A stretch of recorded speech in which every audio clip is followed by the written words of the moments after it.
आंदोलकांनी ठिय्या आणि उपोषण आंदोलन 8व्या दिवशीही सुरूच ठेवलंय। शेगावच्या बोधेगाव येथील सुवर्णकाराला बेकायदेशीर ताब्यात घेऊन अमानुष मारहाण करणाऱ्या पोलीस कर्मचाऱ्यावर कारवाई करावी या मागणीसाठी हे आंदोलन सुरू आहे। मात्र पोलीस प्रशासन या आंदोलनाची दखल घेताना दिसत नाहीये। जोपर्यंत संबंधित पोलीस अधिकाऱ्यांचं निलंबन होत नाही तोपर्यंत हे आंदोलन सुरू राहील अशी भूमिका आंदोलकांनी घेतली आहे।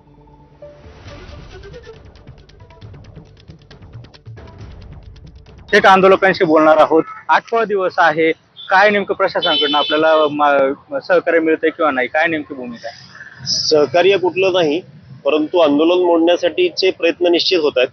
परंतु आम्हाला तरीही आम्ही न्यायाच्या प्रतीक्षेत आहोत आणि आम्हाला अपेक्षित आहे की वरिष्ठांकडून यामध्ये न्याय निवड होईल।